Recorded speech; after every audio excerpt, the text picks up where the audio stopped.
So everybody, welcome to our Franconia Springfield office opening. My name is Megan Tyler. I'm the field organizer for the western half of Lee District. We are so thankful to have you all here. I'm standing up here with James and Steve, our other field organizers in the eastern half of Lee District in Mount Vernon. And I'm actually going to introduce Steve Bunn, the co-chair of the Lee Democrats, and have him talk with you.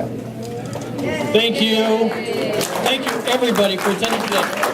I also want to point out my co-chair, Hugh, here is videotaping, Hugh Robertson.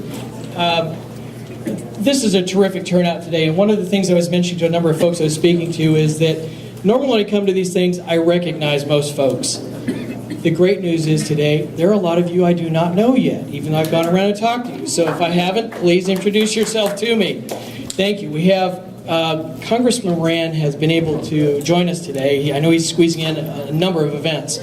This is Congressman Moran's new part of his district, the 8th Congressional District. And I really don't need to say more. Jim can tell you everything about why we need to really support this race. Today we have 114 days from the general election day. This is Bastille Day, which is appropriate since we're going to be trying to take back the Commonwealth. This is, I think people recognize that in this race, there are only 2 governor's races this year, Virginia and New Jersey. New Jersey's pretty much done, and so all of the eyes in this country will be on Virginia for the next 114 days. In New Jersey, the Attorney General is appointed by the governor, and there is only one Attorney General race in this country this year, and that is Mark Herring.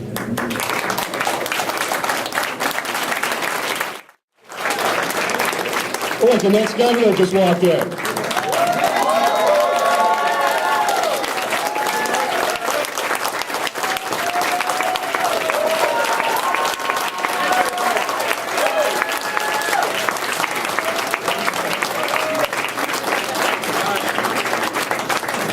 That's a perfect time. Well, thanks everybody for coming. It is great to see you all here. This is really exciting. This is what's happening all over the state. I was in Nelson County last night, Charlottesville yesterday, last week down in Hampton and Virginia Beach. We're getting crowds like this all over. There are people who want to work. They understand how important this election is. So thank all of you for coming. Steve, thanks for the introduction. And Congressman, thanks for everything you're doing up on Capitol Hill for us.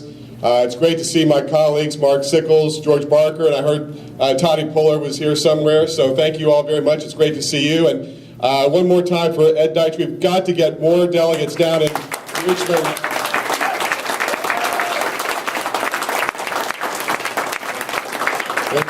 It's wonderful to be on the eastern side of Northern Virginia. I grew up in Loudoun County, and my parents separated when I was young, so I was raised pretty much by my mother.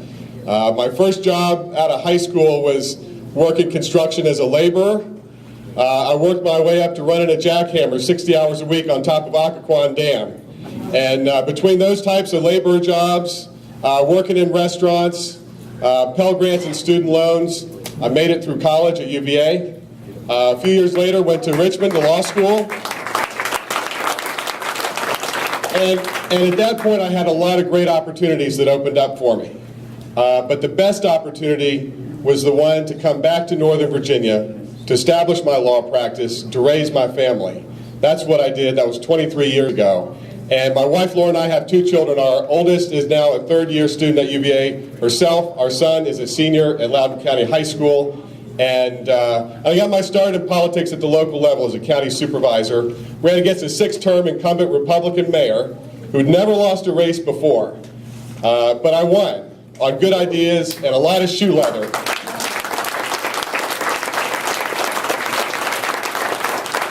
And I've been representing Loudoun and Western Fairfax in the Senate since 2006.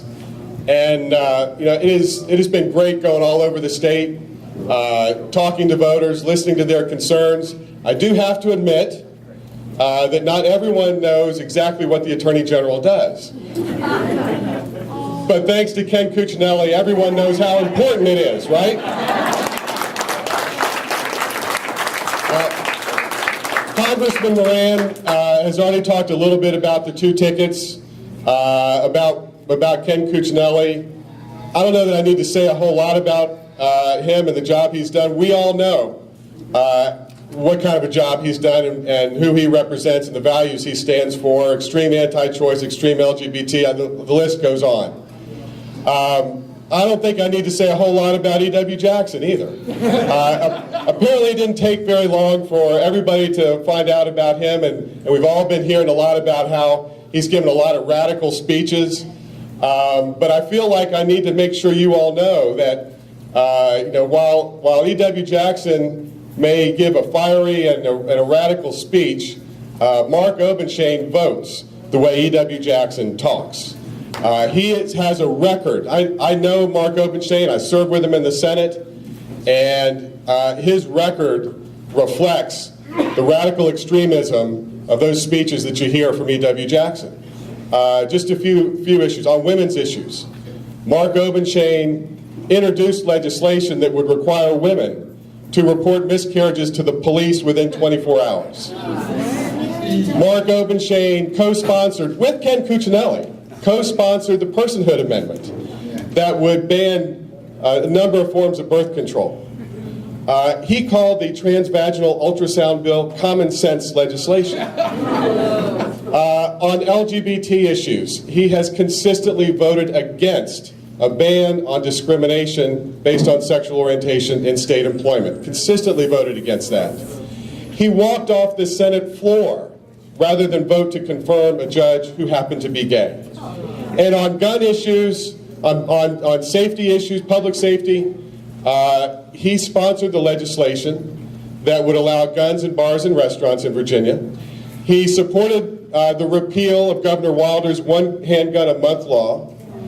And he even opposes closing the gun show loophole, coming on the heels of Newtown and Aurora and Virginia Tech and years later, and still he's opposed to that.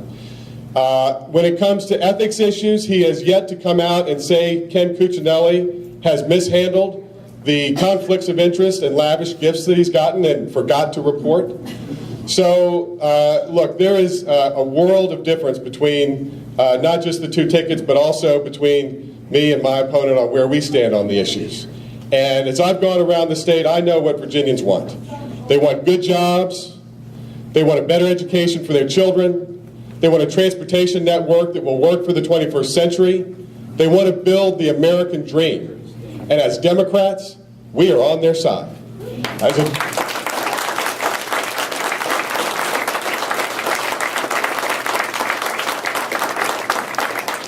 Terry's message is resonating all across the state. As Attorney General, I will be there to help guide and provide counsel to him, his administration, to the agencies, departments throughout the Commonwealth. And I will be a bulwark against the radical extremism represented by Mark Obenshain, E.W. Jackson, and Ken Cuccinelli.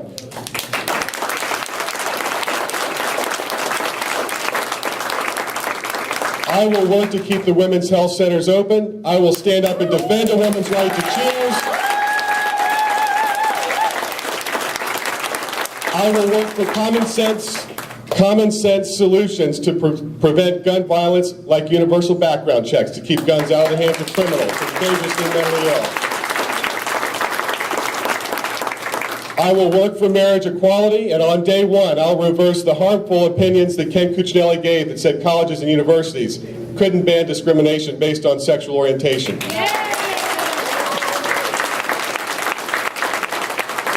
And I will provide the opinion to support Governor McAuliffe to sign an executive order as Chief Personnel Officer to ban all forms of discrimination in state and local government, state government.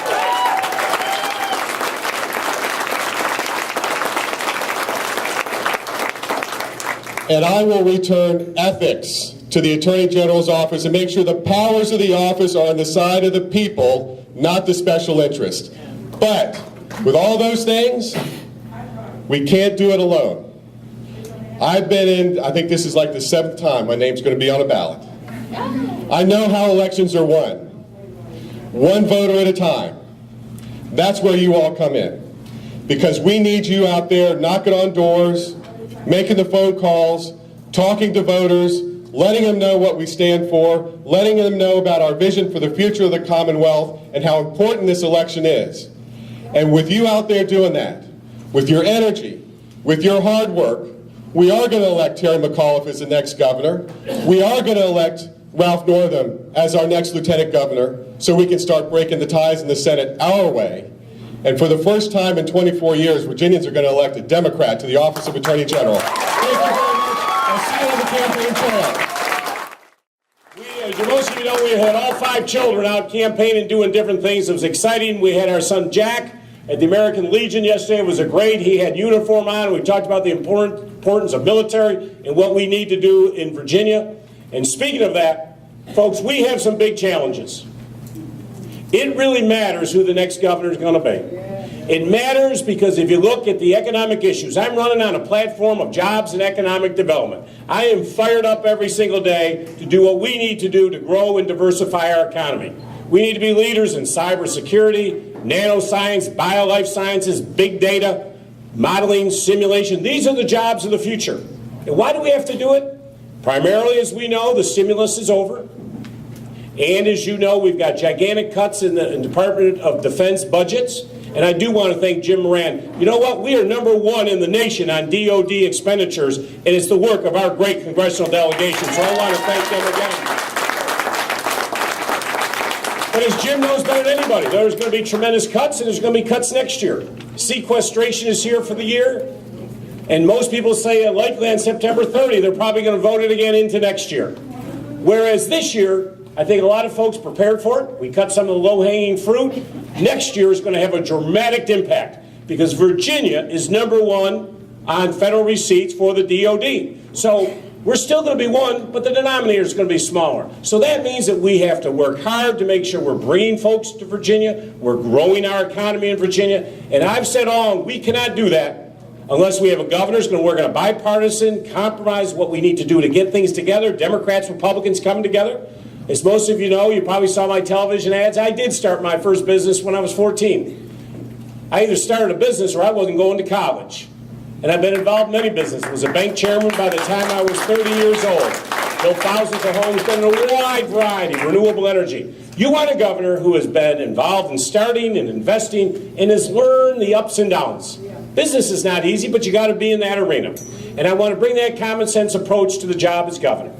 Now, in order to grow our economy, first and foremost, we got to have a modern, efficient transportation system that works. And I will tell you, I will commend Governor McDowell for putting out that bill, and I want to thank the Democrats and the Republicans who came together for the first significant funding we have had in 27 years. And let's be clear, I was all for it, said it publicly. I went to both caucuses twice, said we need this. My opponent was against it. Now, in Northern Virginia, we're stuck in traffic 70 hours a year.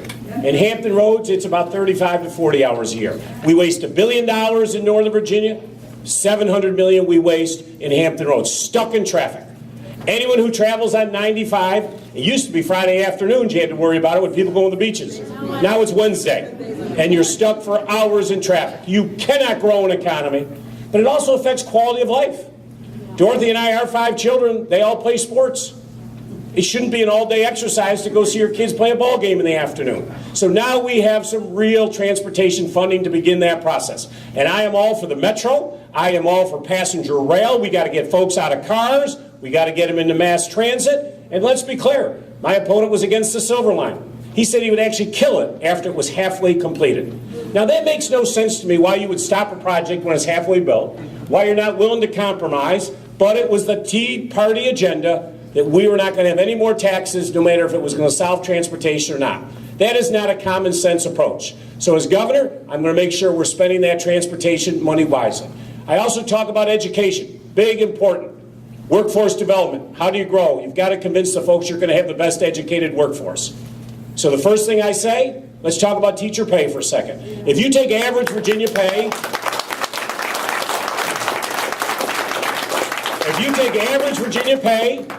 and compare it to average teacher pay. Do you know where Virginia ranks in the United States of America? 50th. We are dead last. Virginia is one of the wealthiest states in the United States of America.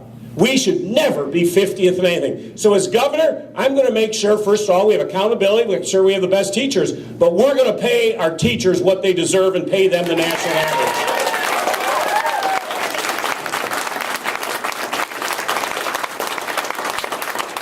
And I'm proud to say the Virginia Education Association has endorsed our entire ticket. And we're proud of their endorsement. But why does this matter? We have tens of thousands of teachers who are over the age of 50. We've got to make sure we're replacing our teachers. You can't do it by eroding their pension benefits. You can't do it by keeping their pay low. They will go to other states. We need the best and brightest here.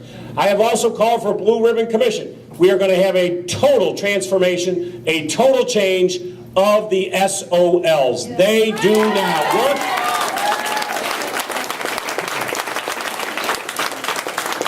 They don't work for parents, they don't work for students, and they don't work for teachers.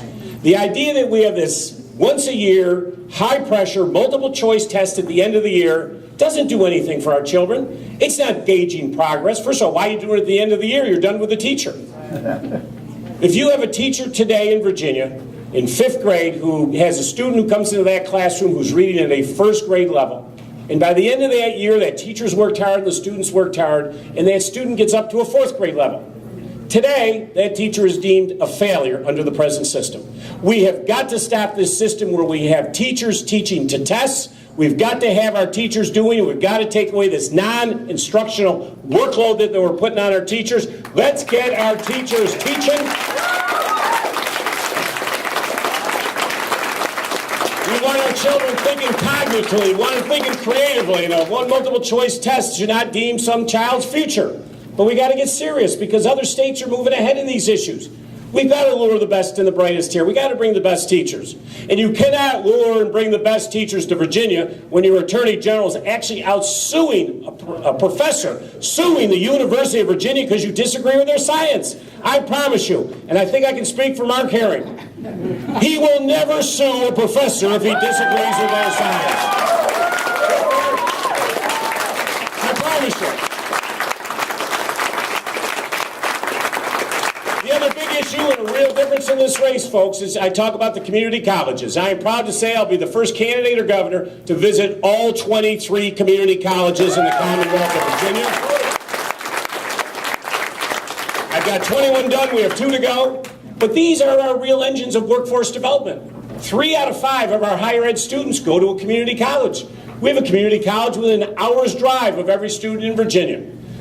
But if a new business is thinking of bringing advanced manufacturing to Virginia, where's the first place they go? They go to the community college. But in 2008, the Commonwealth funded each student $4,400. Today, we're down to $2,500. We're going the wrong way. Which used to be an affordable choice for so many of our students is now getting out of grasp. So I want to invest in our community colleges. You know why? Because I view education as an investment, not as an expense.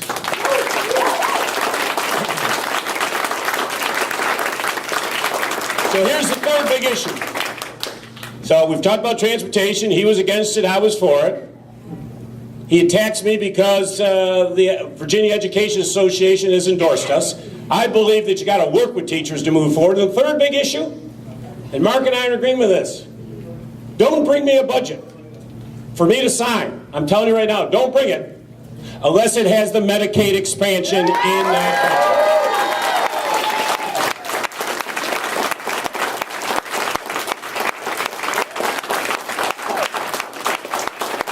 And let us be crystal clear.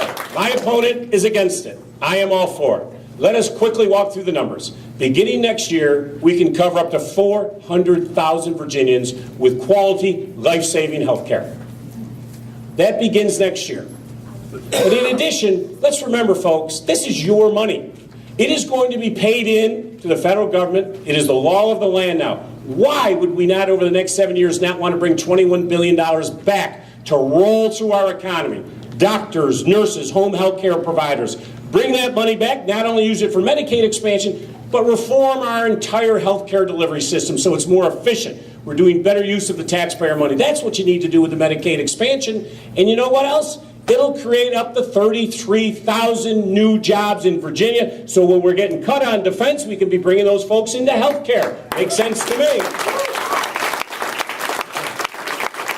So if you have this rigid ideological agenda, I don't want this, I don't want that, I'm going to fight with the federal government all the time, I'm going to fight with the federal government, and I'm going to have Jim Moran and Jerry Connolly and everybody else in helping me on that if it doesn't make sense for Virginia. But why would I possibly continually go after the federal government when 50% of the GDP of Hampton Roads is from the federal government and 35% in Northern Virginia? My opponent says any job that comes from the federal government is, quote, not a good job. Well, you tell that to folks today that are putting food on their table and educating their children. Those aren't good jobs. We got to get off of this. We got to move forward. And we move forward with focus on the right things: jobs, education, economic development, innovation, technology. We've got to take this to the next level. And you cannot do it, as Mark said, by attacking women's health constantly. I, like Mark, let me be crystal clear. I will be a brick wall if they try to put any of this insanity they've tried to put in the past on women's health issues. I trust women to make their own decisions on women's health.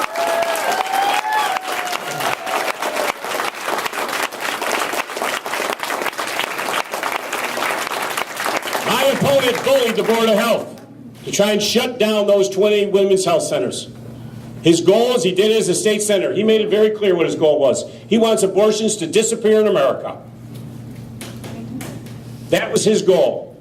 And then he went after the Board of Health to shut down these 20 women's health centers. The Commissioner of Health resigned. These women's health centers provide, as you know, such important health care for so many women on cancer screening, affordable birth control, so many issues. And you know what's happened because of his actions? The first one has shut down. In Norfolk, Virginia, the first women's center has shut down because of these new regulations. The one thing that our new Attorney General and the Governor can get done in the first quarter, as soon as we're in office, we can work on these regulations to ensure that the remaining 19 women's health centers stay open.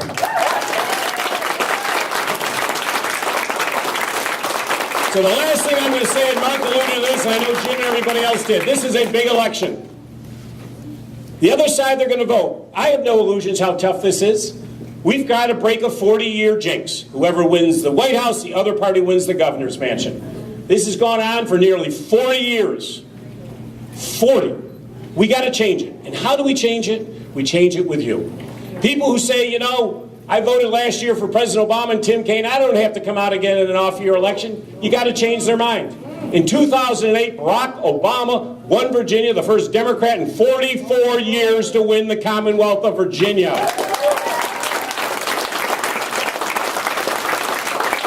1 year later, we had a 30-point drop-off at the polls. And we got wiped out. Because people said, oh, I voted last year, I don't have to come back out again. Well, you remember, Mark's talked about what the Attorney General means, and I'm telling you what the Governor means. It's transportation. It's health care. It's education. It's keeping these women's health centers. This should be a motivating force for folks to come out and vote. We need your vote. I need your help. We have got to stop every person you see in the next 100 days.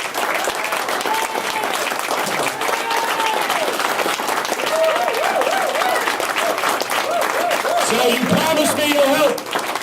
And the one thing we learned, it is door to door. It is getting folks to fill these cards out. We've got to have millions of these cards filled out. You stop every person you see from now till November 5th. If they don't stop, tackle them, put them down. You explain to them how important this election, folks. But this is about your future. Dorothy and I want our 5 children to stay in Virginia. They're only going to stay if it's open, welcoming, with a modern transportation system, a great health care delivery system, and the best overall place to raise a family. That's why I am running for governor, and I need your help. Thank you very much.